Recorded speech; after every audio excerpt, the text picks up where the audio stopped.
Selamat malam, selamat berjumpa lagi dengan kisah pengantar tidur yang akan mengantarkan tidur Anda dengan kisah-kisah yang penuh dengan misteri, penuh mistis, bahkan romantisme. Kisah berikut kembali ditulis oleh Neneng Dewi Nurjana Sari. Berikut kisahnya. Garut di sekitar tahun 2020. Siang itu, Aryo baru saja selesai memangkas rumput yang tumbuh liar di sekeliling taman dan kebun milik Tiara yang cukup luas itu.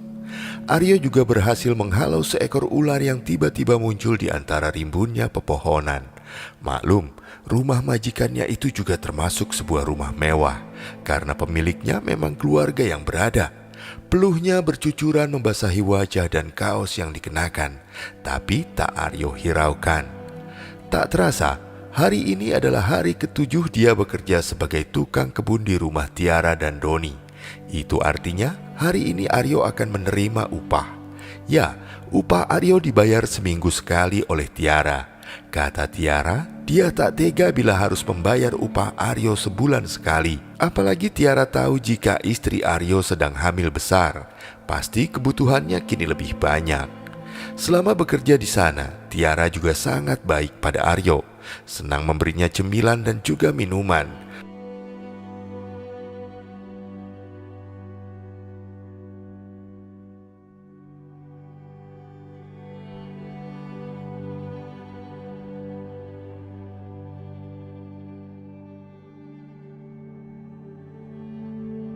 Aryo juga sering menceritakan kebaikan Tiara kepada Indah. Di mata Aryo dan Indah, Tiara adalah pahlawan penyelamat bagi keluarga mereka. Itu sebabnya Aryo begitu menghargai sang majikan.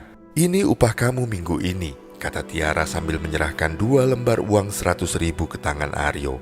Setelah itu Tiara mengambil 1 lembar uang 50.000 dari dalam dompetnya, lalu kembali memberikan kepada Aryo. "Nah, kalau ini tambahan upah kamu, karena kemarin kamu sudah bantu membetulkan genteng rumah saya dan juga mengganti pipa pembuangan yang bocor," ucap Tiara sambil tersenyum. Aryo menerima uang pemberian Tiara tersebut dengan penuh rasa syukur. Tak lupa Aryo juga berterima kasih kepada Tiara majikannya yang telah mau memberinya pekerjaan. "Terima kasih banyak ya Bu Tiara. Terima kasih juga sudah memberi saya pekerjaan ini," jawab Aryo. Tiara kembali tersenyum. "Sama-sama Mas, semoga kamu betah ya kerja di sini meski dengan upah yang seadanya," sahutnya merendah. Padahal upah yang diberikan Tiara kepada Aryo jauh lebih besar dibanding upah tukang kebun pada umumnya di wilayah itu. Tiara dan suaminya sengaja membayar upah lebih besar karena tak tega bila harus membayar. "Iya Bu, terima kasih. Saya pamit pulang dulu ya Bu," jawab Aryo sambil menundukkan kepala, tanda hormatnya kepada Tiara yang berdiri di depannya. Aryo senang sekali akhirnya bisa membawa uang hasil kerja kerasnya, meski jumlahnya tak sebesar gaji ketika dulu dia bekerja sebagai karyawan pabrik. Meski usia Aryo lebih tua dari Tiara, tapi dia tetap memanggil Tiara sebagai ibu, sebagai bentuk rasa hormatnya pada sang majikan. Aryo juga memanggil bapak ke Doni, suami Tiara, meski tahu Tiara lebih banyak ditinggal kerja suaminya hingga berbulan-bulan. Tapi Aryo tak pernah berani macam-macam pada majikannya itu. Dia hanya menjalankan tugasnya sebagai seorang tukang kebun yang hanya mondar-mandir di sekitar kebun dan taman. Aryo tak pernah lancang berani masuk ke dalam rumah, kecuali memang Tiara butuh bantuannya untuk melakukan pekerjaan yang diminta oleh Tiara. Setiap kali tanpa sengaja bertatap muka dengan Tiara pun, Aryo lebih banyak menundukkan wajahnya. Aryo hanya ingin untuk menjaga pandangannya, karena Aryo tahu Tiara selalu berpenampilan terbuka dan seksi meski di dalam rumah. Wajah Tiara yang cantik, masih muda dan berpenampilan modis tidak membuat Aryo berniat kurang ajar dengan lancang menatapnya secara langsung. Aryo ingin menjadi suami yang setia, apalagi Indah istrinya kini sedang hamil tua. Niat Aryo hanya ingin bekerja di sana, tak lebih. Aryo hanya ingin bekerja dengan rajin untuk mengumpulkan biaya persalinan Indah. Begitulah niatnya. Meski selalu berpenampilan seksi, Tiara juga bukan figur majikan yang genit. Tiara tetap menjaga jarak dengan Aryo dan hanya mengajak Aryo bicara berdua ketika ada hal yang penting. Meski sehari-hari Tiara hanya sendirian di rumah, Tiara juga ingin menjadi seorang istri yang menjaga kehormatan suaminya. Awalnya hubungan Aryo dan Tiara hanya sebatas majikan dan tukang kebunnya, tak lebih. Ketika pulang ke rumah, Aryo cuma bisa diam ketika ibu mertuanya kembali ngomel-ngomel saat Aryo memberikan upahnya yang tak seberapa sebagai tukang kebun di rumah Tiara. Mertua Aryo mengatakan harusnya Aryo mencari kerjaan lain yang lebih menghasilkan uang banyak. Apalagi Indah sebentar lagi akan melahirkan. Kebutuhan Indah dan bayinya akan semakin banyak. Apalagi sekarang semua harga begitu mahal. Kata-kata itulah yang selalu diucapkan mertua Aryo berulang-ulang setiap kali ngomel ke Aryo. Hingga Aryo pun sangat hafal urutan makian sang mertua. Sementara itu, Indah diam saja melihat Aryo dimarahi oleh ibunya. Bukannya Indah tega pada suaminya, tapi Indah tak mau membuat ibunya semakin panjang memaki Aryo. Bila dia ikut-ikutan bicara, apalagi bila sampai membela Aryo, bisa-bisa ibunya akan 7 hari 7 malam terus memaki Aryo. Tapi dalam hatinya, Indah sebenarnya kasihan pada sang suami yang selalu terlihat salah di mata ibunya. Indah yang sedang duduk di kursi yang sudah rusak di beberapa bagian, pelan-pelan mencoba untuk berdiri. Kehamilannya yang telah memasuki bulan ke-8 membuatnya mulai tak leluasa untuk bergerak. Perutnya semakin membuncit dan nafasnya juga mulai terasa sedikit sesak. Tapi Indah tak mau menjadi istri yang tidak berbakti pada suaminya.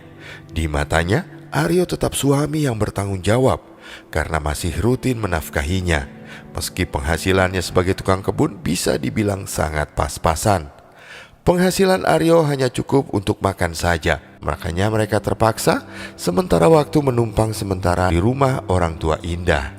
Karena belum mampu untuk mengontrak apalagi membeli rumah sendiri.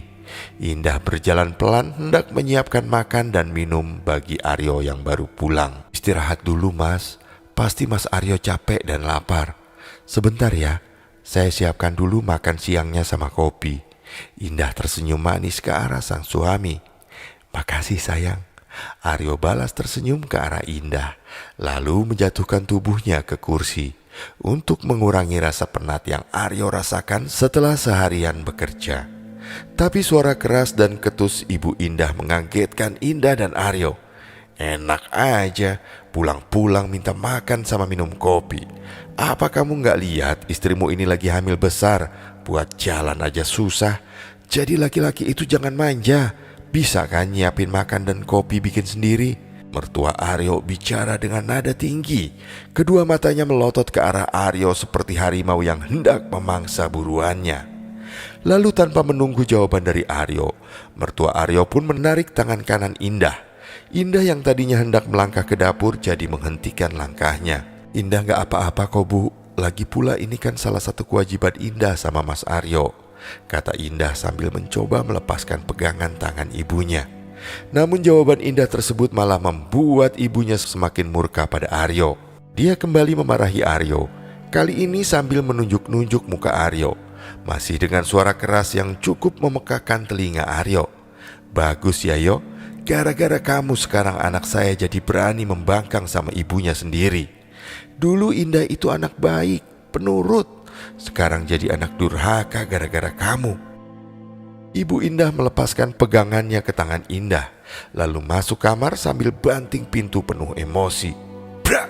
Suara bantingan pintu itu terdengar cukup memekakan telinga bagi siapa saja yang mendengarnya. Aryo dan Indah spontan sama-sama kaget sambil menutup kedua telinga masing-masing. Indah yang merasa tak enak hati pada Aryo berjalan pelan mendekati sang suami sambil menahan tangisnya. "Maafin ibu ya mas." Suara Indah pelan di antara isakannya yang tertahan. Indah menundukkan wajahnya agar sang suami tak bisa melihat butiran bening yang telah susah payah dia tahan, agar jangan sampai jatuh mengalir di pipinya. Aryo hanya tersenyum sambil menghampiri Indah dan lalu mengusap air mata Indah dengan punggung tangannya. "Tidak apa-apa, Mas yang seharusnya minta maaf karena belum bisa membahagiakan kamu. Mas janji akan mencoba mencari pekerjaan lain demi kamu dan juga anak kita. Jangan bosan selalu doain Mas, biar segera dapat pekerjaan yang gajinya lebih besar ya."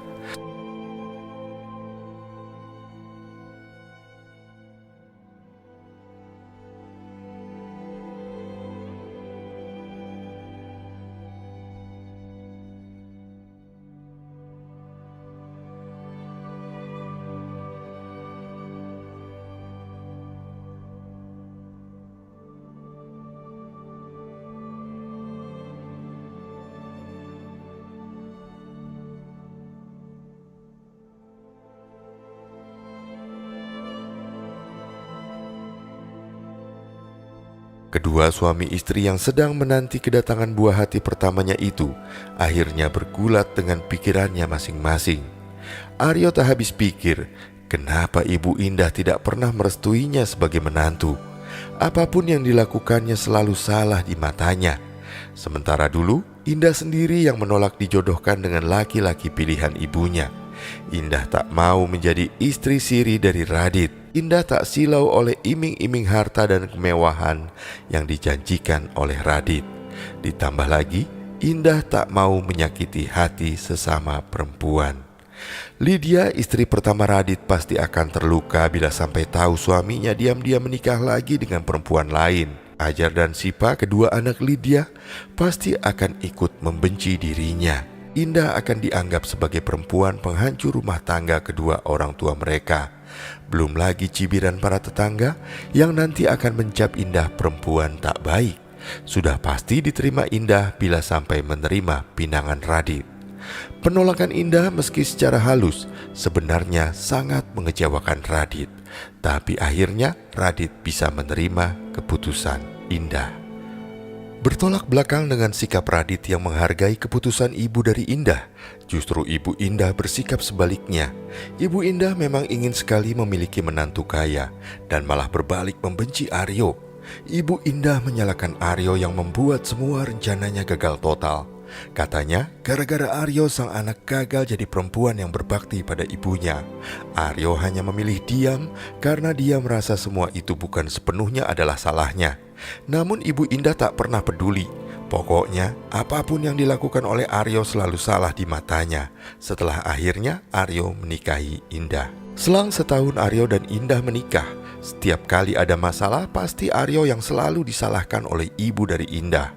Ketika Aryo di awal pernikahannya malah di PHK gara-gara perusahaan tempatnya bekerja bangkrut, Ibu Indah menyindirnya sebagai laki-laki pengangguran tak tahu diri. Istri sedang hamil muda malah keenakan nganggur. Padahal Aryo sudah berusaha melamar pekerjaan kemana-mana, tapi memang belum ada lowongan yang pas untuknya. Sampai akhirnya Aryo mendapat kabar dari tetangganya bahwa Tiara dari kampung sebelah yang baru pindah dari kota membutuhkan seorang tukang kebun. Aryo minta pendapat Indah soal ini. Di luar dugaan, Indah pun mendukungnya. Selama pekerjaannya halal, coba aja Mas melamar. Ya hitung-hitung Mas mengisi waktu sambil menunggu lowongan pekerjaan yang lain, kata Indah seraya menyodorkan secangkir kopi pada suaminya. Terima kasih Indah, kamu selalu mendukung Mas. Aryo menerima cangkir berisi kopi tersebut dengan tangan kanannya, sedang tangan kirinya mengelus pipi Indah penuh dengan rasa sayang. Sama-sama Mas, ya udah cepet minum kopinya. Katanya mau melamar kerja ke kampung sebelah. Indah mengingatkan Aryo sambil tersenyum, memamerkan dua lesung pipit yang makin menambah kecantikannya. Ya, Indah bukan hanya cantik fisiknya, tapi juga cantik sikapnya. Indah selama ini dikenal ramah pada siapapun. Tak heran bila banyak laki-laki yang ingin sekali menjadikannya sebagai istri. Alangkah beruntungnya Aryo menjadi satu-satunya lelaki yang terpilih dan menjadi raja pemilik cinta dari Indah. Singkat cerita, setelah menghabiskan kopinya, Aryo pun segera berjalan menuju motor bebek kesayangannya. Aryo hendak mencoba melamar pekerjaan ke rumah Tiara, sambil menunggu tawaran pekerjaan lain yang upahnya lebih baik. Pada saat yang bersamaan, Ibu Indah baru pulang dari warung. Dari kejauhan wajah mertua Aryo sudah terpasang masam setiap kali berpapasan dengan Aryo. Namun Aryo tetap bersikap hormat padanya, sebab bagaimanapun dia adalah ibu mertuanya. Aryo mencoba tersenyum sambil menyapa ramah ketika mertuanya itu melewatinya. Baru pulang Bu, bukannya membalas sapaan ramah sang menantu. Ibu Indah malah terus melengos masuk ke dalam rumah tanpa mempedulikan Aryo yang masih berdiri memandangi punggungnya yang kini menghilang di balik pintu. Aryo hanya mengangkat kedua bahunya dan lalu pergi dengan motor bebeknya menuju rumah Tiara. Singkat cerita, Tiara dan Doni pun menerima Aryo. Tapi lagi-lagi kemudian ibu mertua Aryo kembali mencibirnya saat tahu Aryo hanya menjadi seorang tukang kebun. Apalagi saat ibu mertuanya hanya tahu jika Aryo dibayar 200.000 per minggu. Aryo dipaksa minta kenaikan upah karena uang segitu mana cukup untuk membiayai hidup keluarga mereka. Indah yang sedang hamil besar pun pasti butuh banyak biaya tambahan. Di antaranya adalah biaya USG dan juga vitamin. Tapi Aryo tak menanggapi cibiran dari ibu mertuanya. Wajar dia hanya mendapatkan upah segitu, karena kerjanya hanya setengah hari. Aryo juga merasa tak enak, karena Tiara seringkali memberinya minuman, cemilan, bahkan juga sering menitipkan buah-buahan untuk dibawa pulang. Di kamarnya, ibu mertua Aryo tak bisa tidur. Dia sedang berpikir keras bagaimana caranya untuk memisahkan Indah dari suaminya. Dia kecewa setelah nikah, Indah dan Aryo malah jadi ikut menumpang tinggal di rumahnya. Sementara dari dulu dia ingin sekali mempunyai menantu yang kaya raya. Dia sudah bosan hidup miskin. Tadinya dia pikir kecantikan Indah adalah modal utama untuk menarik hati para laki-laki kaya untuk mempersuntingnya. Tapi kemudian dia malah kecewa. Indah lebih memilih laki-laki kere sebagai suaminya. Lamaran Radit yang dulu ingin mengajak Indah nikah siri malah ditolak mentah-mentah oleh sang anak. Ibu mertua Aryo yang termasuk sebagai ibu materialistis kesal ketika tahu Cica, tetangga sekaligus musuh bebuyutannya, kemarin dibelikan perhiasan oleh menantunya. Padahal setahunya belum lama ini Cica juga sudah dibelikan rumah baru. Ibu mertua Aryo jadi merasakan sakit hati. Kenapa Yuni, anak Cica yang wajahnya tak secantik Indah, bisa mendapatkan suami kaya raya, sementara Indah yang dahulu menjadi rebutan laki-laki di kampungnya sekarang malah mendapatkan suami kere dan kerjanya hanya menjadi tukang kebun. Saking kesalnya, ibu mertua Aryo sampai teriak histeris dan lalu melempar bantal yang dipegangnya ke arah foto yang terpajang di dinding kamar. Foto tersebut jatuh dan akhirnya pecah. Pecahan kacanya berserakan di lantai. Ibu mertua Aryo kaget, darahnya langsung terkesiap. Perasaannya mulai tak enak. Setahu dirinya, foto yang tiba-tiba jatuh adalah sebuah pertanda buruk. Apalagi yang jatuh tersebut adalah foto Indah, anak sematawayangnya. Dia pun kemudian langsung membereskan serpian kaca dari foto yang jatuh tersebut dengan perasaan tidak karuan. Tapi kemudian dia mencoba menepis semua pikiran buruk yang mulai mengisi kepalanya itu. Ini semua gara-gara si Aryo. Hidupku dan anakku malah jadi menderita begini, sungutnya sambil terus menyapu serpihan kaca yang ada di depannya. Ibu mertua Aryo memang selalu menyalahkan Aryo, sang menantu yang tak pernah dia restui. Ibu mertuanya sengaja setiap hari ngomel-ngomel dan memaki Aryo agar Aryo merasa tak betah menjadi suami Indah dan lalu pergi meninggalkan Indah. Sebabnya, ibu mertua Aryo sangat tahu betul Indah sangat sayang dan berbakti padanya. Jadi tak mungkin berani meninggalkannya sendirian di usianya yang mulai beranjak senja. Tapi ibu mertua Aryo harus gigit jari karena Aryo begitu sabar menghadapinya. Aryo malah lebih banyak diam, tak pernah berani membantah semua ucapan menyakitkan yang keluar dari mulutnya. Ibu mertua Aryo tak patah arang. Dia terus mencari cara untuk memisahkan sang anak dari suami kere seperti Aryo. Dia masih berharap Indah akan mendapatkan suami yang kaya agar hidup mereka enak dan tak lagi kesusahan. Sementara itu, Tiara sebenarnya selalu merasa kesepian. Doni suaminya yang kerja di luar kota jarang sekali pulang. Andaikan Doni pulang pun pasti tak pernah tinggal berlama-lama menghabiskan waktu dengan dirinya. Doni bisa meninggalkan Tiara berbulan-bulan, tapi dia hanya 2 atau 3 hari saja berada di rumah karena harus kembali bertugas. Tiara yang masih muda semakin kesepian sebab pernikahannya dengan Doni belum menghasilkan buah cinta mereka. Untuk menepis rasa sepi, Tiara lebih suka duduk di teras sambil bermain ponsel atau mengajak Riva, adiknya yang masih SMA, untuk menemaninya. Tapi akhir-akhir ini Riva sedang sibuk dengan ujiannya, jadi tak bisa menemaninya. Tiara malas bila harus keluar rumah sebab Doni mewanti-wanti agar Tiara jangan banyak keluar rumah selama ditinggal oleh dirinya. "Mas gak mau nanti kamu jadi bahan omongan tetangga," begitu kata Doni setiap kali hendak berangkat kerja meninggalkan Tiara. Tiara hanya bisa manut. Setelah mencium tangan suaminya, Tiara pun langsung masuk ke dalam rumah dan menguncinya rapat-rapat dari dalam. Tiara hanya ingin menjadi istri yang patuh pada perintah suaminya. Apalagi Doni selama ini tak pernah sekalipun mengecewakannya. Setiap kali pulang, Doni pasti selalu membawa oleh-oleh yang banyak hingga membuat hati Tiara senang. Jatah uang belanja dari Doni pun lebih dari cukup. Malam ini Tiara sangat sumringah sebab Doni hendak pulang. Rasa rindunya pada sang suami sudah tak kuasa dibendungnya.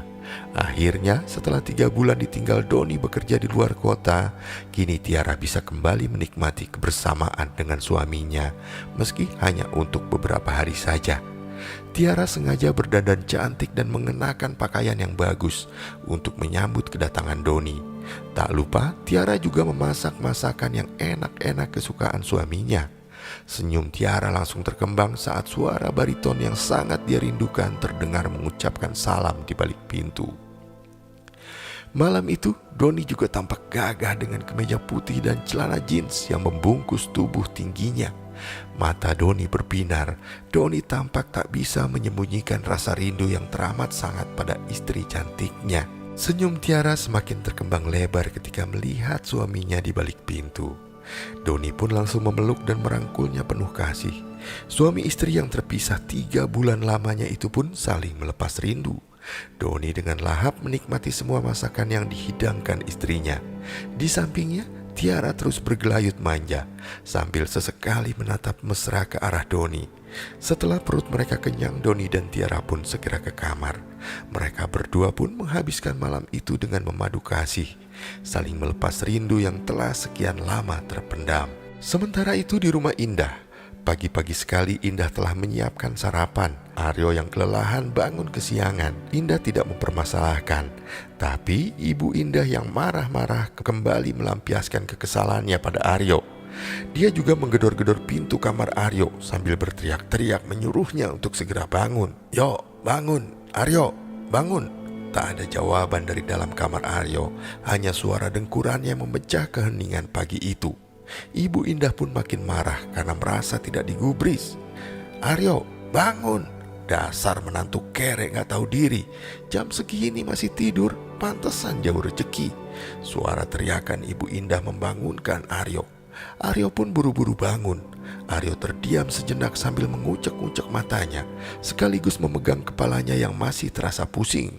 Indah yang sedang memasak kaget mendengar ibunya pagi-pagi telah berteriak-teriak memarahi Aryo. Indah mematikan kompor dan lalu berjalan menuju kamar Aryo. "Ada apa sih, Bu? Pagi-pagi kenapa sudah teriak-teriak? Malu, Bu, kalau kedengar sama tetangga." Indah menegur ibunya yang masih berdiri di depan pintu kamar Aryo sambil berkacak pinggang. Bukannya terima ditegur oleh anaknya, dia pun kembali mengeluarkan senjata pamungkasnya, yaitu dengan memojokkan kekurangan Aryo. "Bela aja terus suami gak bergunamu itu, Indah. Nanti kamu akan nyesel kalau sampai laki-laki kere yang kamu belain mati-matian ini malah ninggalin kamu. Ingat itu." Ancamnya kembali berlalu sambil membanting pintu kamar seperti biasanya. Indah yang berdiri di depan pintu kamar tiba-tiba terhuyung sambil memegangi perutnya. Aryo khawatir kondisi Indah, lalu segera menghampirinya setengah berlari. "Kenapa sayang? Perut kamu kenapa?" cecar Aryo penuh rasa khawatir. "Perutku sakit sekali, Mas," jawab Indah seraya merintih kesakitan. "Mas antar kamu ke bidan ya. Sebentar, Mas mau cuci muka dan ganti baju dulu," ucap Aryo seraya menenangkan sang istri. Meski hatinya juga cemas dan takut terjadi apa-apa dengan kandungannya. Singkat cerita, Aryo membawa Indah ke bidan yang tak jauh dari rumah mereka. Indah mengalami kontraksi palsu gara-gara memikirkan sikap ibunya yang selalu kasar pada Aryo dan sering menghinanya. Meski Indah masih mengeluh perutnya sakit, tapi bidan memperbolehkannya pulang. Setiba di rumah, bukannya merasa bersalah, ibunya malah kembali menyalahkan Aryo sebagai suami yang tak berguna. Aryo kembali hanya diam. Aryo lebih fokus menenangkan Indah yang terus mengeluh sakit sambil memegangi perutnya. Padahal bidan telah memberikan obat pereda rasa sakit. Dari wajahnya yang terlihat khawatir, takut terjadi hal buruk menimpa istri dan calon bayinya. Sementara itu, Tiara memandang kepergian Doni dengan mata berkaca-kaca.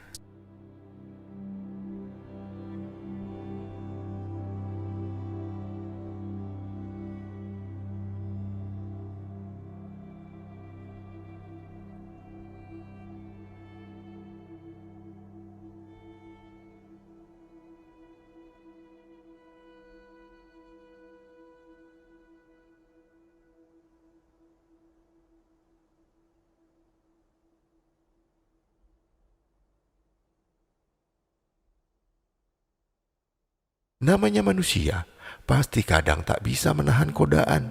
Begitu juga dengan Tiara. sekuat-kuatnya iman Tiara dan kesetiaannya. Tapi lama-lama Tiara mulai tak bisa berkompromi dengan rasa kesepian yang mulai menyiksanya. Tiara yang masih muda juga masih punya hasrat yang menggelora dan butuh untuk dilampiaskan. Akhir-akhir ini Tiara mulai sering memperhatikan Aryo.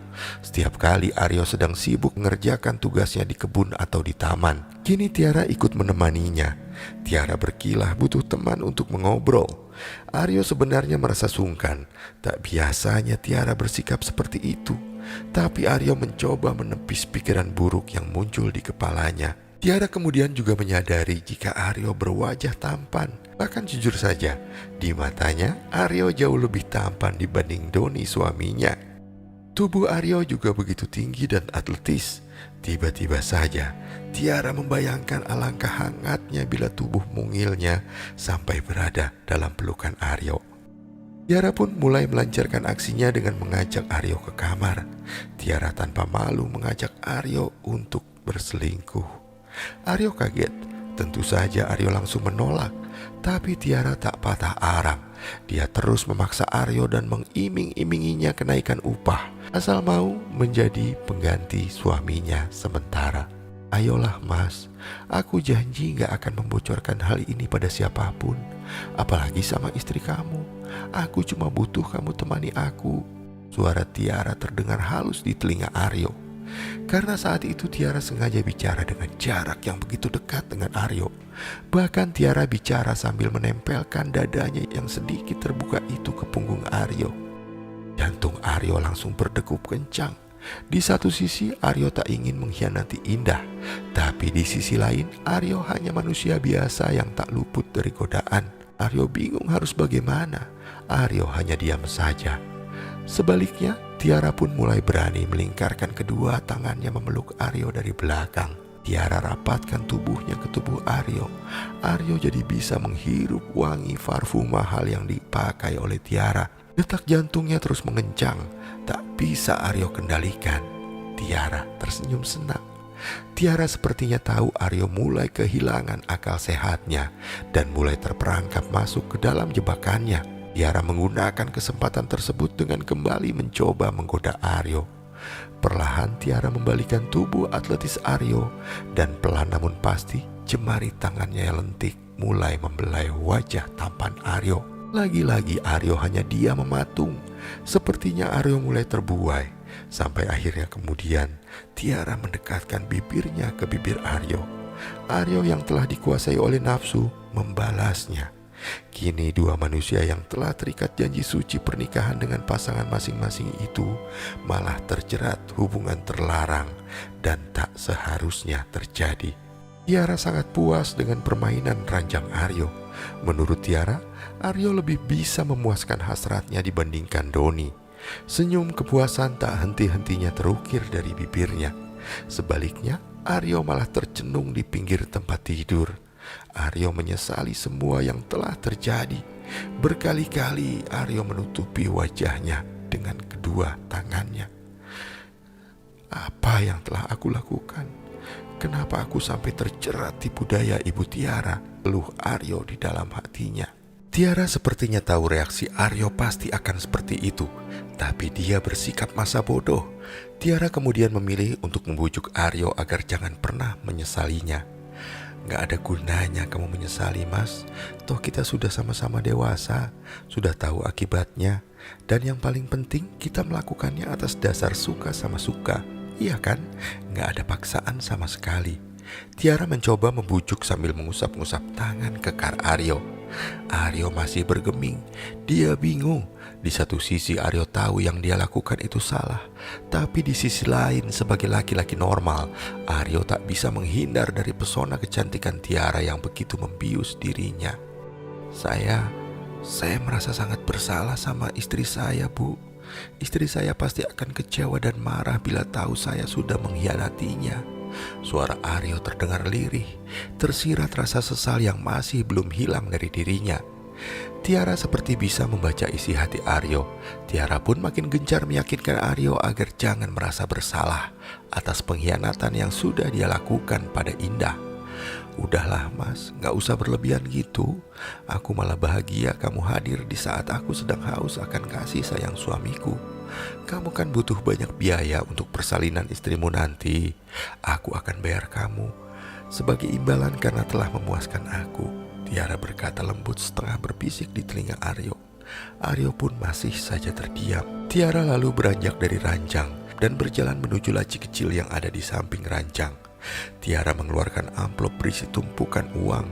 Dia ambil 10 lembar uang 100.000 dan kemudian menyerahkannya pada Aryo. Ini untuk kamu mas. Aryo masih bingung. Ini buat apa bu? Maaf, saya gak bisa menerimanya. Saya kan sudah menerima upah. Tapi Tiara terus memaksanya agar menerima uang itu. Udah, ambil aja mas. Saya tahu istrimu lagi banyak kebutuhan. Jangan ditolak, kata Tiara sambil tersenyum manis. Dengan tangan gemetar Aryo menerima uang itu. Pikirannya berkecamuk. Di satu sisi dia senang bisa mendapat uang yang banyak. Tapi di sisi lain dia tak mau mendapat uang dari hasil yang tidak halal. Tapi yang namanya iblis pasti lebih lihai dalam menjerumuskan manusia ke dalam jurang dosa. Setelah hari itu, Tiara menjadi ketagihan minta terus dilayani hasratnya oleh Aryo. Aryo yang juga mulai menikmati hubungan terlarang itu, kini sudah tak lagi bisa menolak ajakan Tiara. Bahkan kini Aryo mulai bosan dengan Indah yang sedang hamil tua. Aryo diam-diam mulai membandingkan tubuh Indah yang gembrot dengan tubuh ramping Tiara. Aryo sudah tak lagi bergairah menyentuh istrinya. Ditambah lagi dengan semua cacian dan makian dari ibu mertua yang rutin dia dengar, semakin membuat Aryo mulai tak betah tinggal di rumah. Indah pun ternyata mulai menyadari perubahan sikap suaminya yang tak lagi sehangat dulu. Kini Aryo mulai cuek padanya. Aryo kini senang berangkat kerja lebih pagi, tapi pulangnya sering larut malam ketika Indah dan ibunya telah terlelap. Meski Indah akui, kini Aryo selalu memberi uang jauh lebih banyak dari sebelumnya. Tapi Indah merindukan sosok Aryo yang dulu. Aryo yang lembut, penuh perhatian dan penyayang. Setiap kali Indah mempertanyakan perubahan sikap Aryo, Aryo selalu berkilah bahwa itu hanya perasaan Indah saja. Namun Aryo lupa bila insting seorang istri sangatlah kuat. Indah sempat curiga, jangan-jangan Aryo telah selingkuh dengan perempuan lain. Namun Indah segera menepis pikiran buruk tersebut. Dia tak mau mencurigai suaminya sendiri. Tapi semakin kesini perubahan sikap Aryo semakin terlihat jelas. Aryo mulai bersikap kasar padanya. Bila Indah melakukan kesalahan meski hanya sebuah kesalahan kecil, Aryo akan memarahi dan memakinya hingga Indah menangis. Indah jadi makin curiga, jangan-jangan suaminya beneran telah berselingkuh karena sekarang telah mulai jarang pulang. Indah diam-diam menyusul ke rumah Tiara. Kebetulan saat itu pintu rumah Tiara tak dikunci. Indah sok memergoki Aryo sedang bersama Tiara di kamarnya dan sedang berpelukan mesra. Istri mana yang tak sakit hati melihatnya? Indah teriak histeris memanggil nama Aryo dan lalu berlari sekuat tenaga meninggalkan rumah Tiara sambil terus menangis. Indah tak percaya dengan apa yang telah dilihatnya. Ibu Indah geram mendengar pengakuan Indah. Dia pun meminta bantuan Pak RT. Di depan warga dan Pak RT, Aryo berjanji tak akan mengulangi perbuatannya. Tiara yang telah ketagihan bercinta dengan Aryo merasa sangat tersiksa. Tiara minta Aryo tetap menjadi selingkuhannya. Di mata Tiara, Aryo jauh lebih bisa memuaskan hasratnya dibandingkan Doni. Makanya Tiara tak rela kehilangan Aryo begitu saja. Dia bilang akan bayar jasa Aryo asal Aryo mau memenuhi hasratnya. Awalnya Aryo menolak dan meminta Tiara mengakhiri semuanya. Aryo bahkan mengatakan akan berhenti bekerja menjadi tukang kebun dan akan mencari pekerjaan lain. Tiara pun geram. Dia tak mau begitu saja melepaskan Aryo dari pelukannya. Diam-diam, Tiara mendatangi orang pintar untuk dipasang dengan susuk. Dia ingin Aryo tergila-gila padanya dan berbalik membenci Indah. Susuk tersebut dimasukkan oleh orang pintar yang bernama Abah Kehet ke dalam kemaluan dan beberapa titik di wajahnya. Abah Kehet meyakinkan Tiara jika nanti susuk yang dipasang di kemaluan akan membuat Aryo atau laki-laki manapun jadi ketagihan bercinta dengannya. Sedangkan susuk yang dipasang di bagian wajah akan membuat aura kecantikannya semakin terpancar. Sebelum meninggalkan tempat praktek, sang dukun berpesan kepada Tiara, Kamu harus rutin datang ke sini setidaknya 6 bulan sekali, biar Abah bisa mengontrol semua susuk yang ada di tubuh kamu. Jangan lupa, setiap susuk pasti ada pantangannya. Begitu ucapnya. Tiara menyimak ucapan sang dukun dengan sangat serius. Baik bah, beritahu saya apa aja pantangannya, kata Tiara dengan wajah serius. Pertama, kamu teh tidak boleh makan sate langsung dari tusukannya. Kedua, jangan berjalan ngelewatin bawah jemuran. Nah ketiga, jangan makan pisang mas, pisang raja, pisang tanduk, labu air sama daun kelor. Jelas sang dukun panjang lebar. Tiara kembali mangguk-mangguk bertanda paham. Tanpa menunggu reaksi dari Tiara, sang dukun kembali menambahkan, kalau kamu sampai melanggar satu di antara semua pantangan itu, maka khasiat susuk yang ada di tubuh kamu teh bakal luntur. Nah yang paling buruknya, kamu akan terlihat jauh lebih jelek dari sebelumnya. Ngerti kan?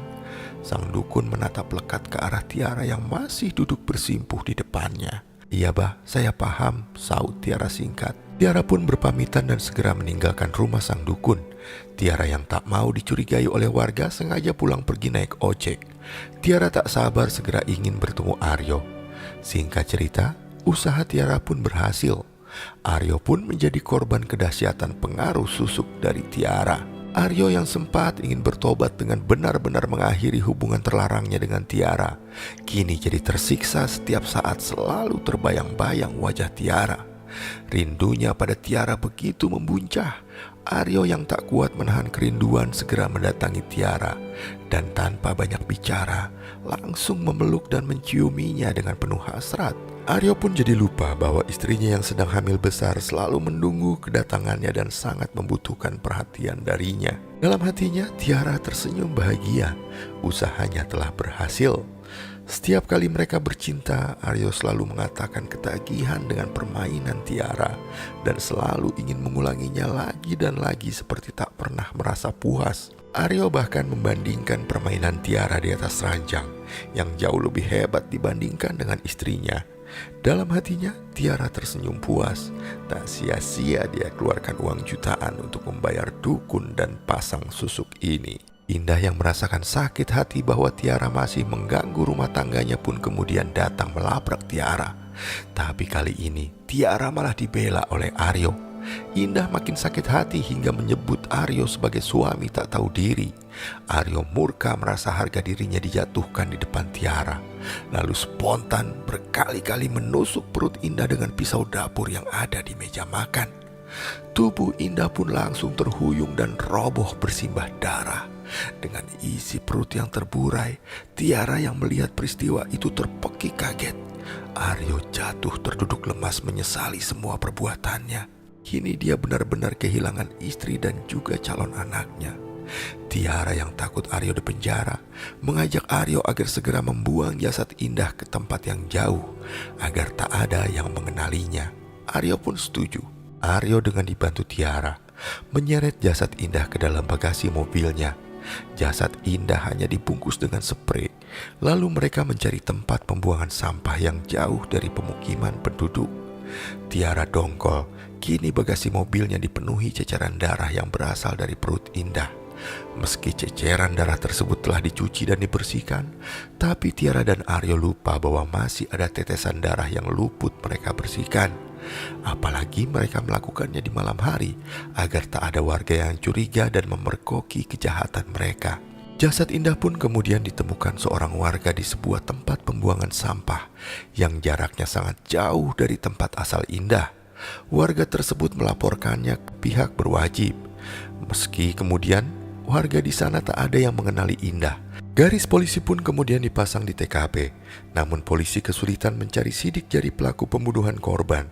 Tapi polisi tetap tidak mau menyerah. Sambil menunggu hasil penyelidikan lebih lanjut dari pihak kepolisian, atas pertimbangan kemanusiaan Pak RT dan juga warga tetap mengurus jasad Indah sebagaimana mestinya. Perut Indah tak henti-hentinya mengeluarkan darah, membuat warga terpaksa membungkus jasadnya dengan kantong mayat plastik sebagai pelapis kain kafan agar darah tak berceceran di mana-mana ketika dikuburkan. Lalu Indah pun dimakamkan di tempat pemakaman umum setempat dengan nisan yang ditulis tanpa nama.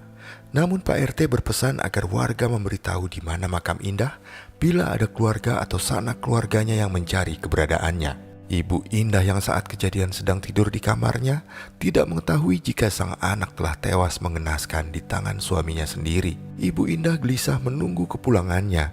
Dia khawatir takut terjadi apa-apa pada Indah dan kandungannya karena Indah pergi dari rumah sejak siang.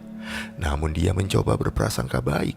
Mungkin sang anak sedang diajak bepergian oleh suaminya.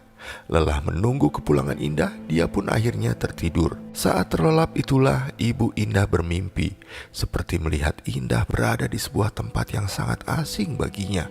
Soalnya Ibu Indah belum pernah ke tempat itu sebelumnya. Tempat itu begitu sunyi, hening, dingin dan lengang, seperti tak ada orang lain yang ada di sana selain dirinya dan juga Indah.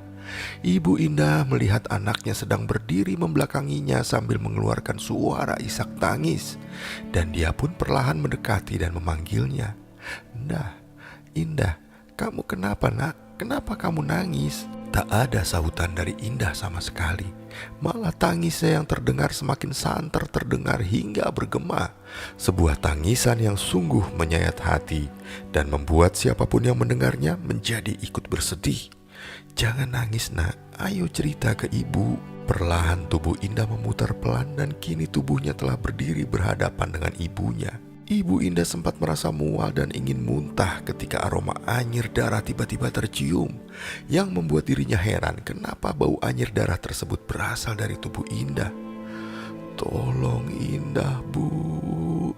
Suara Indah terdengar lirih masih di sela isak tangisnya. Ibu Indah sempat heran melihat anaknya. Kenapa wajahnya pucat sepucat kapas. Ketika tangannya memegang tangan sang anak pun, dia kaget karena tangan Indah begitu dingin sedingin es. Dia pun mulai khawatir. Kamu kenapa nak? Kamu sakit? Meski sama ini Ibu Indah senang memarahi dan ngomel-ngomel ke Indah, tapi semua itu dia lakukan karena kesal sebab Indah selalu membela suaminya. Ibu Indah kecewa karena Indah hidup dengan kondisi ekonomi yang sangat pas-pasan. Tapi jauh di lubuk hatinya, sebenarnya Ibu Indah sangat menyayangi anaknya. Meski sempat kecewa dengan pilihan dari Indah. Bukannya menjawab pertanyaan sang ibu, Indah malah terus menangis. Ibu Indah yang tak tega langsung memeluk Indah sambil mengusap-usap rambut panjangnya. Sampai kemudian dia merasakan ada yang aneh dengan tubuh Indah. Kenapa sekarang tubuh Indah seperti dibalut dengan plastik? Perlahan Ibu Indah melepaskan pelukannya.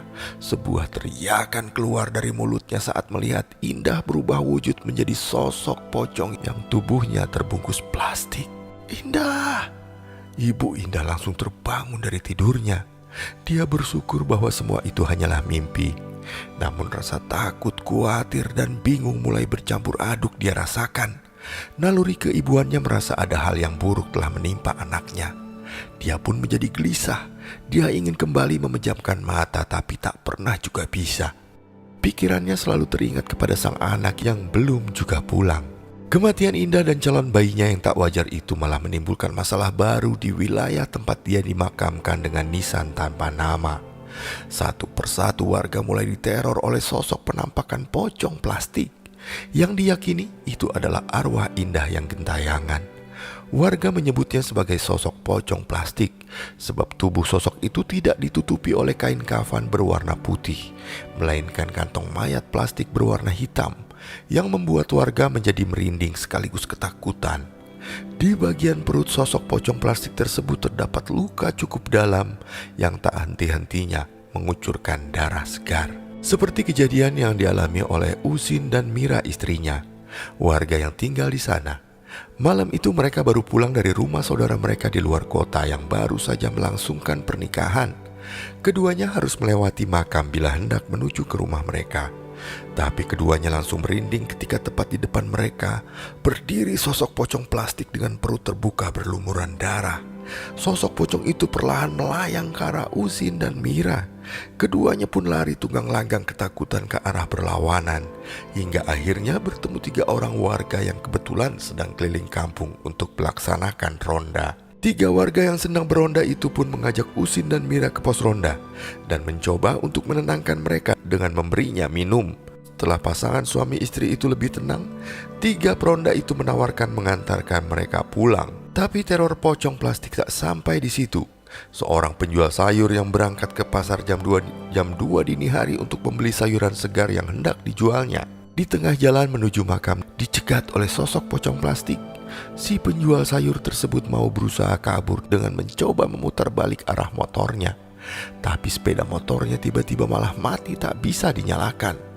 Keringat sebesar biji jagung keluar dari tubuhnya ketika tahu-tahu sosok pocong plastik tersebut telah berdiri di depannya. Selain ketakutan, si penjual sayur juga tak sanggup mencium bau anyir yang keluar dari bagian perutnya yang terus meneteskan darah. Esok harinya warga menemukan si penjual sayur tersebut pingsan di tengah jalan dekat taman pemakaman umum. Teror pocong plastik yang dialami si penjual sayur dan pasangan suami istri Usin dan Mira dengan cepat menyebar luas ke seantero kampung. Warga lain yang takut kebagian diteror juga mengadu ke Pak RT.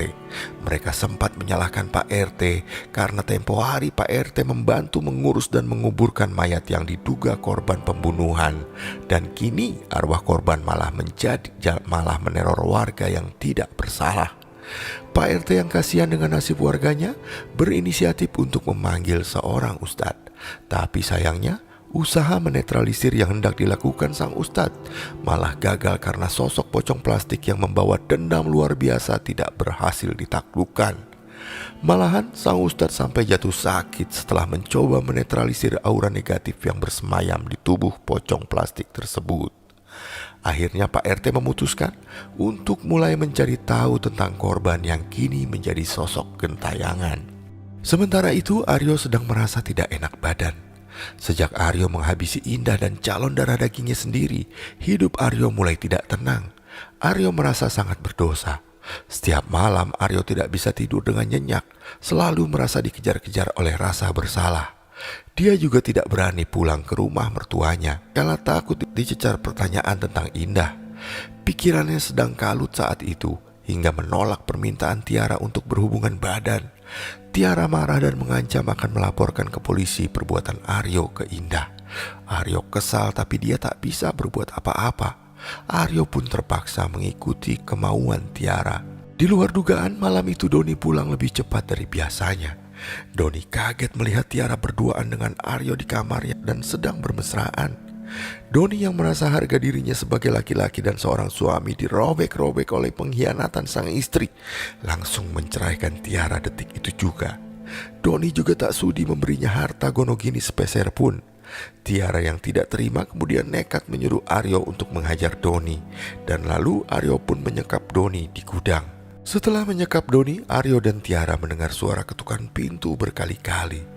Saat pintu dibuka dan dilihat ternyata tak ada siapapun. Dan itu terjadi hingga berulang 3 kali. Aryo yang kesal pun menghardik, mengira itu adalah warga yang iseng mengetuk-ketuk pintu. Tapi kali ini malah ketukan tersebut berubah menjadi gedoran, membuat Aryo dan Tiara emosi. Seorang warga yang lewat langsung lari terbirit-birit melihat sosok pocong plastik mengetuk pintu rumah Tiara dengan kepalanya. Tiara pingsan. Di depan pintu berdiri sosok pocong plastik yang wajahnya sangat mirip dengan Indah. Aryo pun lari ketakutan mencari bantuan warga. Pocong plastik tersebut melayang mengejarnya. Aryo yang lari tanpa melihat jalan malah tersandung batu. Kepalanya pun luka. Untung warga yang sedang ronda pun membantunya. Namun Aryo tidak berani mengatakan ke warga bahwa dia telah diteror oleh arwah Indah. Aryo takut warga tahu kondisi yang sebenarnya. Makanya tiap kali warga menanyakan perihal Indah, Aryo selalu mengatakan jika Indah hendak melahirkan di rumah neneknya di kampung. Meski berhasil menyekap Doni dan kini bisa leluasa hidup serumah dengan Aryo, meski tanpa ikatan pernikahan, Tiara tetap tak tenang. Hidupnya mulai dipenuhi oleh rasa was-was. Tiara tiap malam selalu ketakutan tak bisa tidur karena sosok pocong plastik Indah selalu menerornya. Tiara sempat marah-marah pada Aryo karena Aryo menghabisi Indah, kini dia pun jadi ikut terkena imbasnya. Malam itu Aryo belum pulang. Aryo sedang membeli makanan untuk mereka berdua makan malam. Tiara yang sendirian di kamar merasa ada yang meniupnya dari belakang. Disusul dengan munculnya bau busuk yang sangat menyengat hidung hingga membuatnya hendak muntah. bau busuk itu semakin tercium santer memenuhi ruangan kamarnya, membuat Tiara yang tak kuat akhirnya benar-benar muntah. "Bau apa sih ini? Kenapa bau sekali? Perasaan sampah yang kemarin udah dibuang deh," keluh Tiara sembari menutup hidungnya dengan tangan kanan. Merasa terganggu oleh baunya, mata Tiara terus beredar menatap sekeliling mencari-cari sumber bau tak sedap tersebut. Tiara pun berjalan perlahan, tapi Tiara tak menemukan apapun. Dia sempat mengira bahwa bau itu berasal dari bangkai tikus, tapi malah tak menemukan bangkai apapun di atas loteng rumahnya. Tiara pun terdiam sejenak dan mulai mencoba menebak-nebak dari mana gerangan sumber bau busuk yang membuat mual itu. Anehnya, bau busuk itu malah semakin santer mengganggu indera penciumannya. Tiara mulai tak bisa menahan rasa mualnya saat bau busuk seakan-akan berada tak jauh dari tempatnya berdiri. Namun saat Tiara menoleh ke belakang, dia tak menemukan apa-apa. Yang muncul malah rasa merinding yang tiba-tiba menerpa tengkuknya. Tiara spontan bergidik seraya mengusap-ngusap tengkuknya itu. Tiba-tiba sebuah suara serak memecahkan keheningan, membuat Tiara kaget sekaligus semakin merinding. Bagaimana tidak, karena suara tersebut persis berasal dari belakang tubuhnya. "Aku ada di sini, Tiara." Sebuah suara perempuan yang sangat dikenalnya tiba-tiba terdengar dari balik punggungnya. Perasaan Tiara mulai tak enak. Tiara jadi yakin bila yang bicara barusan bukanlah sosok manusia, melainkan makhluk tak kasat mata. Tiara perlahan memberanikan diri memutar tubuhnya untuk memastikan siapa sebenarnya yang bicara barusan. Dan akhirnya itulah yang Tiara sesali. Sebab di belakangnya mendadak muncul sosok pocong yang terbungkus plastik dengan bau amis darah yang sangat menusuk hidungnya. Tiara pun berteriak ketakutan. Melihat Tiara ketakutan, sosok pocong plastik yang ada di depannya malah menyeringai, memamerkan giginya yang masih mengucurkan darah segar. Badan Tiara semakin gemetar. Dia ingin rasanya segera lari dari tempat itu karena takut melihat penampakan pocong plastik itu. Namun anehnya tubuh Tiara seperti ada yang memakunya di tempat, hingga tak bisa bergerak sedikit pun. Itulah suara terakhir yang keluar dari mulut Tiara, sebelum akhirnya jatuh pingsan dengan kepala membentur tembok. Sementara itu Aryo yang pulang ke rumah Tiara tiba-tiba dikagetkan dengan kedatangan ibu mertuanya yang menanyakan di mana Indah. Aryo yang gelagapan menjawab jika Indah pamit ingin melahirkan di rumah neneknya. Tapi ibu Indah tak percaya begitu saja ucapan Aryo. Dia malah mengancam akan melaporkan Aryo ke pihak yang berwajib bila sampai Indah tak kunjung pulang. Aryo yang malas berdebat dengan ibu mertuanya itu langsung meninggalkannya tanpa mempedulikan teriakannya yang kesal karena ditinggalkan Aryo saat masih bicara. Tak lama kemudian Aryo tiba di rumah Tiara.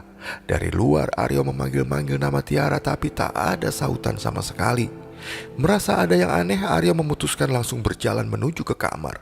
Aryo bingung tak menemukan Tiara di kamar. Perasaan Aryo jadi makin tak enak. Aryo kembali mencari Tiara ke ruangan lain. Sementara itu Tiara yang sempat pingsan tiba-tiba kaget kenapa tahu-tahu telah berada di kamar mandi. Tiara siuman saat menyadari ada tetesan air berwarna merah dan berbau anyir menetes dari atas atap kamar mandi dan menimpa wajahnya. Tiara terpekik dan berusaha menghapus tetesan darah segar berbau anyir tersebut dari wajahnya sambil menahan rasa jijik. Namun di sampingnya, sosok pocong plastik tersebut muncul menyeringai. Aryo tiba-tiba datang karena mendengar teriakan Tiara. Aryo mencoba membuka pintu kamar mandi tapi badannya tiba-tiba terasa kaku. Aryo memicingkan mata menahan rasa takut saat sosok pocong plastik tersebut tahu-tahu telah berada di depannya. Pada saat yang sama, polisi dan warga mendatangi rumah Tiara sebab mereka curiga dengan gerak-gerik Tiara serta Aryo. Ternyata polisi telah berhasil menemukan identitas Indah dan sempat mendatangi rumah ibu Indah. Dari situlah polisi jadi tahu jika Aryo adalah suami dari Indah. Polisi menduga Aryo dan Tiara ada hubungan dengan pembunuhan Indah karena mendapat laporan dari ibu mertuanya bahwa sejak Indah menghilang Aryo tak pernah pulang ke rumahnya. Polisi juga mendapatkan laporan dari rekan kerja Doni tentang menghilangnya Doni sejak kepulangannya ke rumah menemui Tiara. Aryo yang badannya sudah tak kaku lagi takut ditangkap dan memilih kabur lewat pintu belakang. Aryo tak peduli pada Tiara yang ketakutan di kamar mandi dan tak henti-hentinya menjerit ketakutan dan menangis histeris seperti orang gila. "Aryo, aku tak mau mati membusuk di penjara. Lebih baik aku kabur saja, persetan dengan Tiara," kata Aryo. Aryo kaget. Baru saja dia keluar dari pintu malah dihadang oleh Doni yang rupanya telah berhasil dibebaskan oleh warga dan polisi. Doni yang hatinya dipenuhi dengan kemarahan dan dendam langsung menghajar Aryo habis-habisan. Aryo tak tinggal diam. Aryo juga tak mau kalah membalas setiap pukulan dan tendangan yang diarahkan Doni kepadanya. Sayangnya, Aryo malah babak belur dihajar Doni dan warga yang geram pada kejahatannya. Hingga kemudian Aryo jatuh tersungkur dengan sekujur badan penuh luka. Aryo masih tak mau menyerah. Dia mencoba bangun, meski sambil menahan rasa sakit dan perih yang menjalar di sekujur tubuhnya. Susah payah Aryo mencoba bangkit, tapi usahanya gagal dan Aryo pun malah ambruk. Doni pun menatap kesal ke wajah Aryo. Aryo mengusap wajahnya yang tadi diludahi Doni. Wajahnya memerah menahan amarah, kedua tangannya mengepal. "Kurang ajar, aku akan habisin kamu sekalian laki-laki lemah. Rasakan ini." Aryo hendak melayangkan tinjunya ke wajah Doni yang masih terduduk lemah memegangi dadanya yang tadi terasa sakit terkena hajaran kaki Aryo. Tetapi Aryo kaget dan spontan mengurungkan niatnya. Wajah Aryo berubah gentar saat bau busuk yang sangat dia kenal tiba-tiba menyeruak memenuhi tempat itu. "Kenapa kamu tega membunuh aku dan calon bayimu sendiri, Mas?" Sebuah suara serak seorang perempuan pun terdengar. Wajah Aryo berubah pucat. Dia sangat kenal pemilik suara itu. "Indah," suara Aryo tercekat. Rasa takut kembali menyelimutinya. Aryo jadi ketakutan ketika sosok pocong plastik Indah muncul di depan Doni, seakan hendak menghalangi Aryo menghabisi Doni. "Jawab, Mas. Jawab, Mas. Kenapa kamu setega itu? Kamu tega menghabisi aku dan calon bayi kita hanya karena tergoda perempuan lain. Jahat kamu, Mas." Suara sosok pocong plastik Indah yang awalnya terdengar memelas berubah menjadi garang. Ampun dah. Maafkan, Mas." Aryo mengiba. Aryo bahkan sampai berlutut di hadapan sosok pocong plastik Indah dengan wajah tertunduk dan mata berkaca-kaca. Namun usaha Aryo sia-sia. Sosok pocong plastik Indah yang sudah tak bisa lagi menahan amarahnya pun mendekati Aryo dan kemudian membenturkan kepalanya kepada kepala Aryo berkali-kali. Terdengar lenguhan kesakitan Aryo. Kepalanya mengucurkan darah. Warga yang menyaksikan bergidik ngeri melihat Aryo yang tewas dengan kepala pecah. Tiara yang melihat kondisi Aryo yang mati mengenaskan semakin berteriak histeris. Polisi dibantu warga dengan sigap membawa Tiara menjauhi jasad Aryo. Polisi, Pak RT dan warga melihat sosok Indah yang berbentuk pocong melayang dan minta mereka melepas tali pocongnya. Warga yang tak mau terus-terusan diteror sosok pocong plastik tersebut akhirnya membongkar makam Indah dan membuka ikatan tali pocong plastik Indah. Ternyata beberapa waktu yang lalu ketika jasad Indah dimakamkan, warga yang bertugas memasukkan jasad Indah ke liang lahat lupa membuka tali pocong Indah. Sejak saat itu kampung pun bebas dari teror pocong plastik Indah. Jasad Aryo dimakamkan warga di kampung halamannya dan Tiara kini ditahan atas tuduhan ikut serta dalam pembunuhan Indah. Dan sekarang Tiara pun harus menghabiskan waktu di penjara. Sedangkan Ibu Indah kini hidup sendiri dan selalu mengurung diri di kamarnya, meratapi nasib anak satu-satunya yang telah tewas dengan cara mengenaskan.